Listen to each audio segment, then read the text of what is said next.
We were best friends for 12 years, Sean Douglas and I, until one day we woke up in the same bed. Sean joked that he'd take responsibility. I just laughed and kicked him in the leg. Get lost, we're both guys. Don't be so dramatic. We tacitly agreed to bury the accident. He went on being the straight guy, and I went on being the closeted gay man. So when my secret crush was exposed, I wasn't surprised to see Sean flee in a panic. The next time we met, Sean was uncharacteristically dressed up like a peacock showing off its feathers. I ignored his scorching gaze and pulled the man beside me closer. Let me introduce you. This is my new boyfriend. Chapter 1. Drinking really messes things up. Those were the only words in my mind when I woke up next to Sean Douglas. Sean's bare arm was draped over my waist, his hot breath hitting the side of my neck. A dull ache throbbed from behind me. I took a deep breath, propped myself up, and reached for the cigarettes on the nightstand. The moment I moved, Sean woke up. His voice was low and raspy from sleep, tinged with a lingering sexiness. Morning, babe. I had no idea who he thought I was. I took another deep breath and patted his cheek. Sean, open your eyes, see who I am. I could physically see Sean's body go rigid. He opened his eyes and met my gaze, then rubbed them as if he were still dazed from sleep. Finally, he sat up, running a hand through his messy hair. Give me a smoke, too. In the early morning light, we finished a post-coital cigarette. Sean was the first to speak. Nice body. Feels good after waiting all this time. That was the line he came up with. I nearly choked on the smoke. Out of the corner of my eye, I saw him raise his hand as if to pat my back, but he stopped halfway and lowered it again. Don't worry, I'll take responsibility for you. You're not an untouched bachelor anymore, Sean joked. After 12 years of being inseparable, I knew him well. He was acting like a careless jokester, but he was actually incredibly uncomfortable. After all, Sean Douglas was straight. While he wasn't exactly a player, he'd had his fair share of girlfriends, and he introduced every single one of them to me. I knew his type: long, straight black hair, big eyes, a small face, a soft waist, and slender legs. None of which described me in the slightest. I smiled at him and kicked him hard in the leg. Get lost, we're both guys, don't be so dramatic. The blanket slipped down, exposing my upper body, which was covered in purple and blue bruises. The atmosphere, which had just started to ease, became awkward again. Seeing Sean grow more and more uncomfortable, I sent him out to buy breakfast. Let's just call this an accident. What's past is past. Chapter 2. Sean was the kid from next door, the classic boy next door from my parents' stories. When I was a kid, while I was out chasing cats and teasing dogs, Sean would be at his desk, diligently doing his homework. I'd poke the cactus he kept on his windowsill with a branch half my height. Sean, come out and play. Sean refused. He had to do his homework, so I kept poking. I destroyed a new pot of his cactus every few days, until he finally gave up on keeping plants there. From breaking windows with a slingshot to skipping school for shady internet cafes, Sean was always the one who cleaned up my messes. I was a wild child with no one to discipline me. Over time, Sean's mom became a sort of second mother to me. She'd scold me and discipline me when needed, but she'd also secretly wipe away tears when I came home with a bloody face after a fight. I practically lived at Sean's house, always by his side. I don't know if it was from spending too much time with me, but Sean eventually learned to skip class, smoke, fight, and even date. His school uniform hung loosely on his shoulders as he stood with one arm around a gentle, well-behaved girl, giving me a smug smile. Leo Lee, this is my girlfriend, pretty, right? My budding crush was extinguished by the cold drizzle of the rainy season. For the first time in my life, I regretted teaching Sean to be bad. Chapter 3. We tacitly agreed to move past the incident, but the atmosphere in the car was still a bit awkward. My head was fuzzy, so I squinted my eyes and pretended to sleep. Sean always drove smoothly. Soon, the music in the car was turned down and the temperature was adjusted to a comfortable level. When I woke up again, the car had already stopped. Sean's voice was low. He was on the phone with someone. That girl is nice, but she's not my type. Mom, don't worry about it. I know what I'm doing. I caught the faint scent of smoke, mixed with the clean fragrance that always clung to Sean. I belatedly remembered that Sean's mom had set him up on a blind date. My throat felt a little dry and itchy, but I was too lazy to speak. I just waved a hand and opened the car door to get out. I nearly tripped and fell flat on my face. A strong hand grabbed my arm and I was pulled into a warm embrace. Sean's hand pressed against my forehead. You have a fever, don't push yourself. Smack.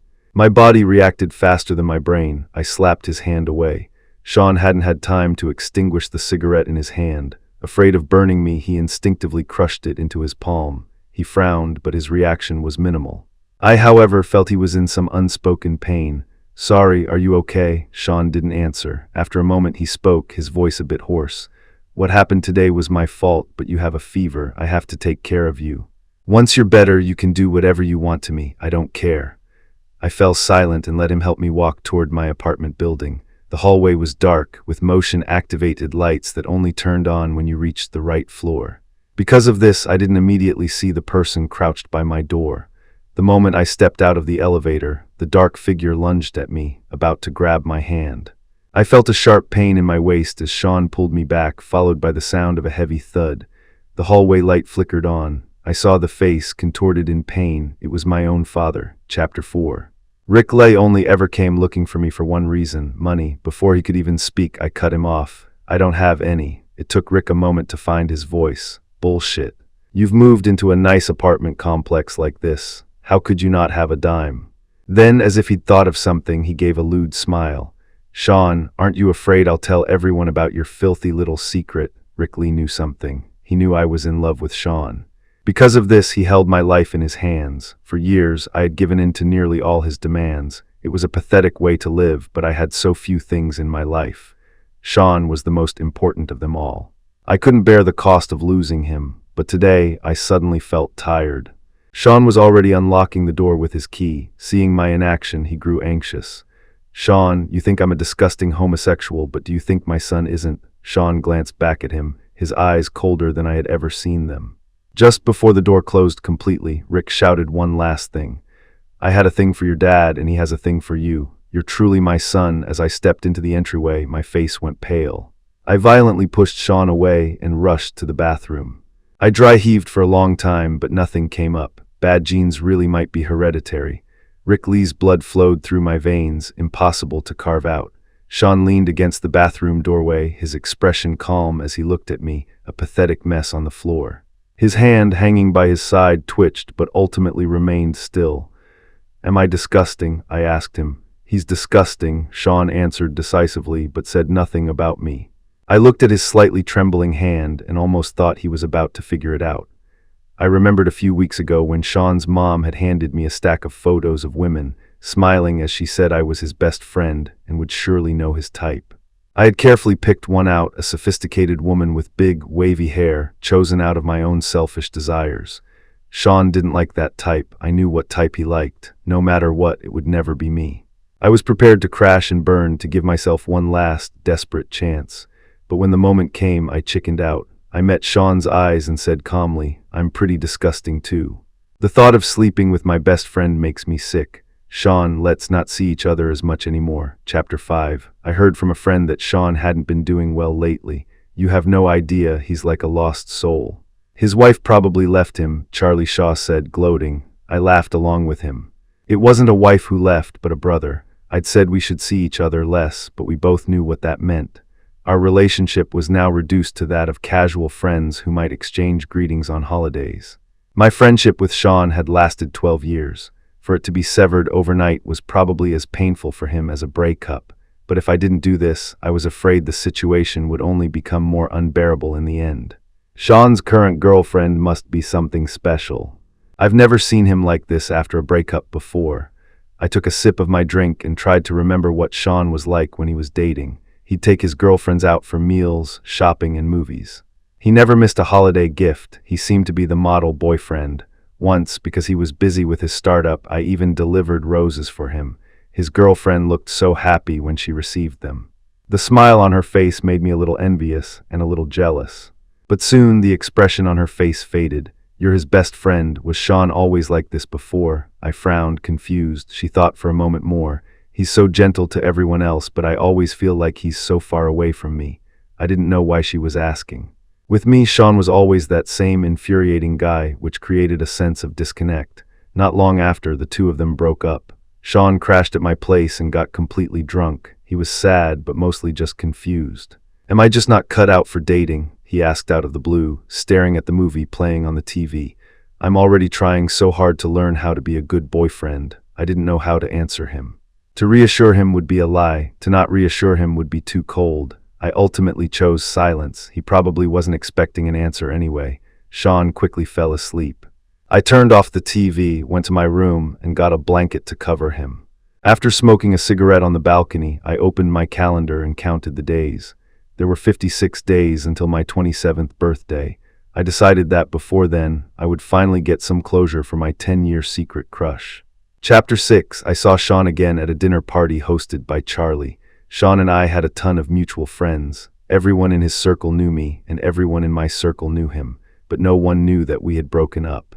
When Sean arrived, looking like he'd rushed over, the only seat left was the one next to me. This was because of a joke that started one time when Sean got drunk. He had forcefully squeezed out a guy sitting next to me, wrapped his arms around my waist, and refused to let go, insisting that was his spot. Ever since, our friends had tacitly arranged for us to sit together. My eyes met Sean's, and my first thought was that he had lost weight. His jawline was sharper, and he had an air of subtle despondency. As he sat down beside me, I caught his familiar, faint scent. The conversation briefly turned to him with a few jokes before quickly moving on. "Long time no see." Sean's voice was a little hoarse. He cleared his throat, feeling the awkwardness of the distant atmosphere. "How have you been?" It was such a cliché greeting. I never thought it would be used between us. "It hasn't been that long. I'm doing fine." "It's already been 36 days, Sean started, then seemed to realize something and stopped. The atmosphere fell into an unspeakable silence again. Charlie slapped the table, suggesting a game. After a few drinks, everyone was fired up and cheered in agreement. We played a finger-guessing game. The loser had to either drink or perform a dare. I always hated this game. I could never get the hang of it. But Sean was quick-witted, and almost no one could beat him. Today, however, for some reason, he didn't win a single round. He seemed distracted, and whenever he lost, he would punish himself with drink after drink, as if determined to get completely wasted. I snatched the beer bottle from his hand and slammed it on the table. The loud noise silenced the room. "Sean, that's not how you drink." Sensing the strange tension between us, no one else spoke. Sean leaned back in his chair, tilting his head back to look up at me, his eyes unfocused. "Didn't you say you were done with me?" Suppressing my anger, I drank all the alcohol Sean owed. "I'll play for him." I lost the very first round as expected, but I didn't want to drink, so I chose the dare. I drew a card. "Let the person next to you check your phone." Charlie, likely trying to ease the tension between Sean and me, designated Sean to do the checking. I tossed my phone to Sean. He knew my lock screen password, and I had nothing to hide from him. Sean's fingers tapped on the screen a few times, and then his expression changed slightly. He looked up at me. I suddenly had a bad feeling and glanced at the screen. The screen was open to my photo album, displaying a picture of someone sleeping. A picture of Sean sleeping. On the night I decided to burn all my bridges, I had secretly taken a picture of Sean while he slept. I thought I should at least keep one photo, a memento in case we never saw each other again. I thought Sean would check my social media. I never imagined he'd go through my photo album. I hoped Sean wouldn't understand the feelings behind the photo, but his expression made it obvious. That single photo was my death sentence. Now that the moment was here, I felt strangely calm.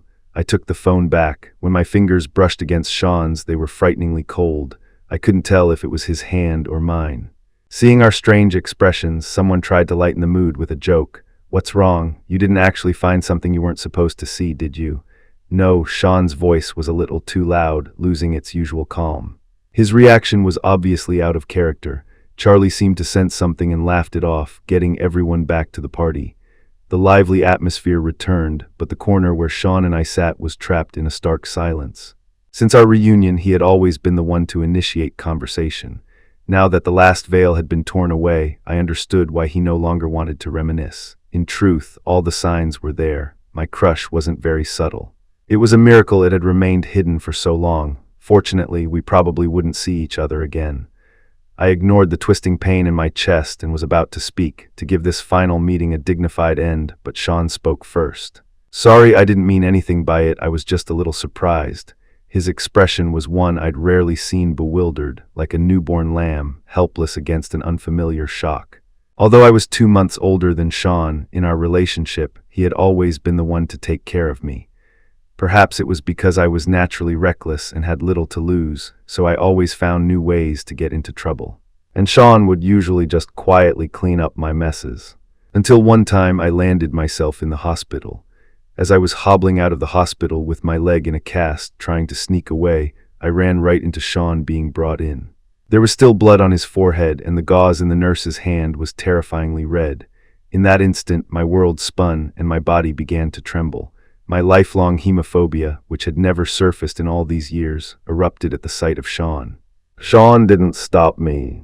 His eyes were cold, his voice just as cold, as he said only one thing: "Leo, if you want to mess around, I'll do it with you." Sean never held a leash, nor did he want to chain me down, but I was the toy dog that circled around him. The switch was Sean's wounds, Sean's sadness, Sean's worry. Once triggered, I would always obediently return to his side and never leave again. Only now it seemed the batteries were finally failing. Chapter 7.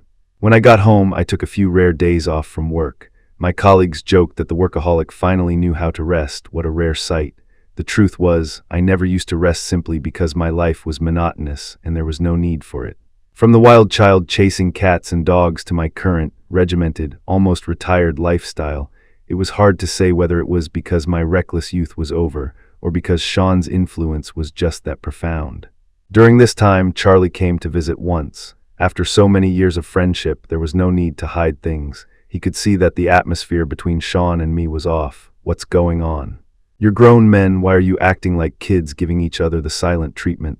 Charlie asked with a laugh, seeming to think it was just a typical squabble. But in all our years of friendship, Sean and I had almost never had a real fight. He couldn't bring himself to scold me, and I couldn't bear to make him angry. They say that before a relationship completely breaks, there's often a period of revival, a last flare-up. I didn't know if that meeting at the party counted as one, but I just shook my head at Charlie. This time is different, it's for real. Seeing that my expression wasn't fake, the smile on Charlie's face slowly faded.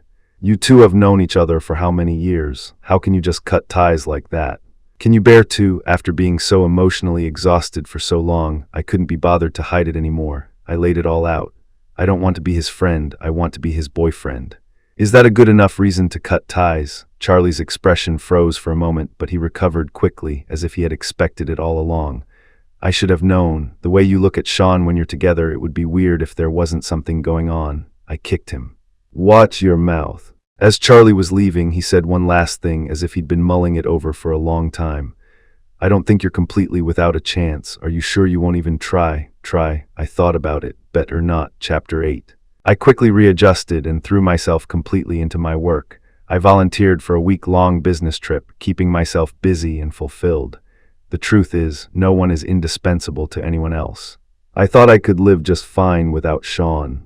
On the surface, I was still doing great, but loneliness would always creep in through the cracks, seeping into my very bones. This wouldn't do. I had to start saving myself. I decided to let go of Sean, to let go of this 10-year hidden-in-the-shadows crush, and start a new relationship. Chapter 9. The day I landed at the airport happened to be my birthday. Charlie had already made all the arrangements, insisting on throwing me a grand, unforgettable 27th birthday party to celebrate my entry into the ranks of older single men. I scoffed but didn't banter back. Thinking of something, the curve of my lips flattened slightly. "You didn't invite him, did you?" I didn't say a name, but we both knew who I meant. Charlie patted his chest. "Don't worry, how could I possibly invite him?" His words reassured me. Until I stepped through the door and among all the faces caught sight of Sean. That's when I realized Charlie had been playing word games with me. He said he wouldn't invite him, but that didn't stop Sean from asking to come himself. I should have known. From my 15th birthday until now, Sean had never missed one. Before I was 15, birthdays meant nothing to me because no one cared. After I turned 15, Sean started caring for me. Today, Sean was uncharacteristically dressed up in a white shirt, black trousers, and a camel-colored overcoat. He even had gel in his hair. He looked even more formal than me, the birthday boy. His eyes lit up when they met mine. He straightened his back slightly and raised a hand, as if to greet me. I waved in his direction and quickened my pace. Then I walked right past him, ignoring the arm he had raised for an embrace. I pulled the young man running towards me into my arms and said to everyone with a smile, "Let me introduce you. This is my boyfriend." Chapter 10. The coming out was so sudden, even I couldn't say if it was too impulsive at the time. But since there weren't many people there and they were all close friends, the matter was quickly smoothed over with a few jokes, except for Sean. He seemed to be frozen in time, not joining in the banter, just sitting there by himself. Although I wasn't looking at him, I could feel his gaze fixed on me. Once everyone was seated, he suddenly stood up, the chair scraping loudly against the tile floor. "I'm going to step out for a minute." Sean's pace was quick, his retreating figure looking almost panicked. Jamie Carter's gaze shifted from Sean, and after a moment of thought, he leaned in to whisper in my ear, "Bro, that's him, isn't it?" Sometimes I wondered if it was because we were the same, but Jamie's intuition was terrifyingly sharp. I had gotten to know Jamie after he broke up with his boyfriend and was drinking himself into a stupor at a bar, crying his eyes out. He was a colleague I had traveled with on business. I couldn't just leave him there alone, so I had to grit my teeth and stay with him, becoming his confidant. On the taxi ride back, he was quietly looking out the window at the scenery when he suddenly turned to me and said out of the blue, "Bro, you're one of us too, right?" I knew what he was talking about. I nodded. Perhaps because he had finally found someone like him, Jamie felt an inexplicable closeness to me, and we quickly became friends. As a friendly exchange, I told him some things about my life, though they were all fragmented details. But he was smart and pieced together the truth with near-perfect accuracy. On the way back, he suddenly winked at me. "Bro, if he's at your birthday party, do something with me." Chapter 11. Jamie dragged me to the restroom. He playfully pleaded with me, "I'm just going to the restroom, you have to wait for me right here, okay?" I couldn't help but laugh at his childish need for a bathroom buddy, but I nodded. A familiar scent of tobacco smoke drifted over. I followed it with my eyes and saw Sean, partially hidden behind a large potted plant. I glanced at him briefly before looking away, leaning against the wall to wait for Jamie. Footsteps slowly approached. In my peripheral vision, I saw Sean stub out his cigarette on the trash can, then walk to the sink to wash his hands. Finally, he stopped in front of me. We stood in silence for a long time before he spoke, his voice a bit raspy. "How long have you been together?" "Not long." The air in the room was stuffy. I felt an unusual wave of irritation and wanted to go outside for some fresh air. Suddenly, Sean grabbed my wrist tightly. His grip was strong and his tone was sharp. "Are you not even willing to say one more word to me now?" I had never felt so exhausted. I replied flatly, "I'm just going out for some air." Sean glanced back towards the restroom, then looked at me again, his eyes red. He finally let go, and we went out to the terrace together. I shook a cigarette out of the pack. As I was about to put it away, Sean stopped me. "Give me one."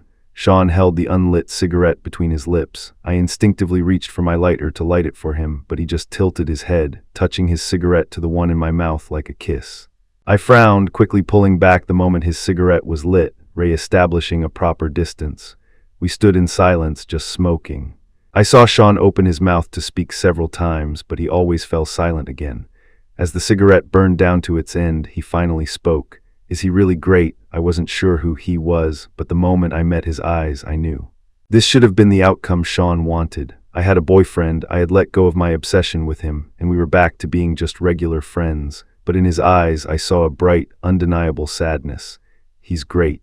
I suddenly lost the desire to fabricate a happy fantasy for him and just answered simply. Perhaps sensing my perfunctory reply, Sean took a harsh drag from his cigarette and said, "Leo, you're cruel." He inhaled so sharply that the smoke made his eyes water.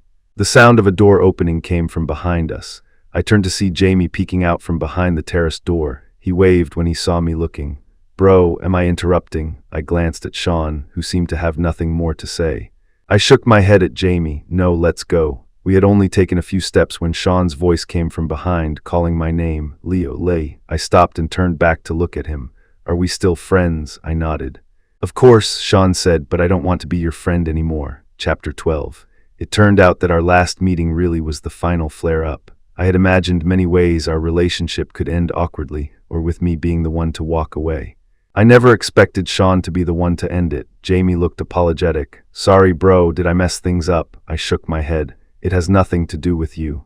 Jamie had sworn to me that Sean definitely had feelings for me too, and all he needed was a little push. I hadn't believed him, but I agreed to his absurd act simply because I wanted Sean to feel at ease. But now, it seemed it was all for nothing. After this incident, Jamie felt incredibly guilty. He would often do small, harmless favors for me, and to lessen his guilt, I accepted them all. Until one night, Jamie called me suddenly, his voice low and urgent, filled with anger. "Leo, get over here, quick, that secret crush of yours is going crazy." Chapter 13. When I arrived at Jamie's apartment complex, I saw Sean tangled in a fight with another man. Sean fought fast and hard with no technique, as if he were simply venting his emotions. Sean rarely fought. He firmly believed that problems weren't solved with fists, but when I asked him why he learned Taekwondo, he gave me a roguish grin. In case you get bullied and come crying to me. Now his punches were wild, like he was just releasing pent-up feelings. He didn't react to the other man's counterattacks as if he had lost his sense of pain. Jamie was panicking beside them. He tried to pull them apart, stepping between them, and one of Sean's punches landed squarely on his side. Jamie, I rushed over and steadied him. Sean's movements finally stopped. His reddened eyes fell on me, finally settling on the hand I had on Jamie. Jamie was bent over, rubbing his side, but his expression was a bit awkward. He explained in a low voice, "Leo, that's my ex-boyfriend." He didn't say more, but I understood what had happened. I patted his shoulder. "Are you okay? Do you need to go to the hospital?" When he shook his head, I turned to meet Sean's eyes. "You guys go ahead. I'll explain things to him." Chapter 14. Sean was silent the entire way. Once we were in the car, he looked at my calm expression and finally exploded. "You like him that much? You're even defending him for cheating, telling him to leave first. What, were you afraid I'd hit him again?" "Leo, how did I never realize you were such a love-struck fool?" "Are you done?" I asked, frowning. "No," Sean interrupted me. "You threw away our 12 years of friendship just like that. How long have you been with that guy to be so completely head over heels?" "Leo, you're really something else. If I had known he was the type to cheat, I never would have given you up to him." His chest heaved. He was spitting harsh words, but his expression was deeply hurt, as if I had wronged him terribly. His words were laughable. "How would you not have given me up, Sean? You're just my friend." He was silent for a moment, then suddenly laughed. "Leo, sometimes your brain works just fine, and other times I think you're hopelessly stupid.